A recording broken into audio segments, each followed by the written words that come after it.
Thank you for visiting this video segment for Dr. AFib. I'm Dr. Mوراليس. Dr. AFib is your expert source on questions about living with atrial fibrillation.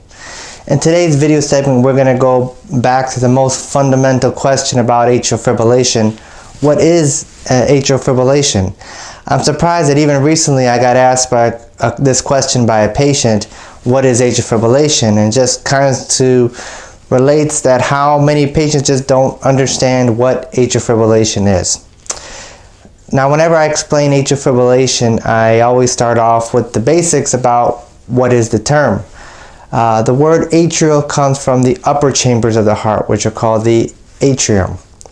And in atrial fibrillation, the atrium are doing what's called fibrillation, which means it's going so fast, instead of squeezing like a normal, it's kind of just quivering and going very fast. Atrial fibrillation affects millions of Americans across the United States and over 30 million patients across the world. So let's start off with the most basic things about a normal heartbeat. In a normal heartbeat, the heartbeat starts at the right upper chamber of your heart in an area called the sinoatrial node. That's sort of your natural pacemaker which drives your heartbeats. Starts off there, goes to the middle portion of your heart, and then it goes down to the ventricles, which is where your pulse comes from. So when you feel and check your pulse, that's the ventricles that you are feeling there, okay? However, in atrial fibrillation, those upper chambers of your heart, instead of beating in a coordinating together fashion, they're beating very rapid and very chaotically.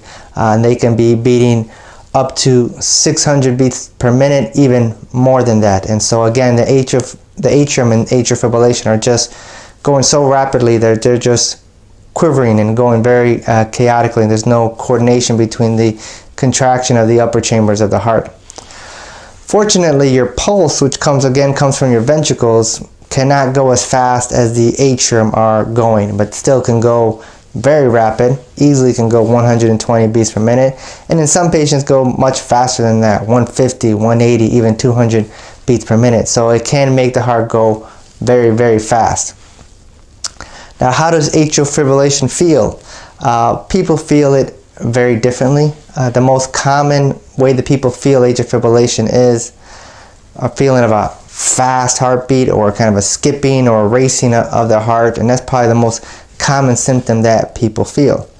But some people feel more subtle symptoms. They just feel maybe more tired or short of breath. You just notice that you don't have as much energy when you're having episodes of atrial fibrillation. In addition, there are patients out there who truly feel nothing. Their heartbeats can be going very fast, 150, 180, and they truly feel nothing. And a lot of times in these situations, the atrial fibrillation is found accidentally, like when you go to your primary care doctor's office and they listen to you, and they do listen to you with their stethoscope, and they realize your heart rate is going very fast. And so these can be diagnosed accidentally in a variety of patients. But even though there's variety of the way the symptoms, the way the patients feel with atrial fibrillation, probably most dramatic consequence of having atrial fibrillation is risk of stroke.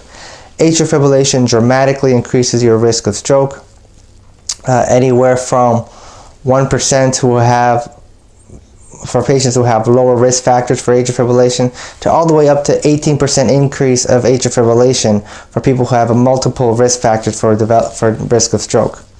So there's a wide variety into ways how atrial fibrillation can affect you, affect your heart, and also affect your risk of stroke, which is important to discuss with your doctor to make sure that you're on proper treatment and proper management for risk of stroke.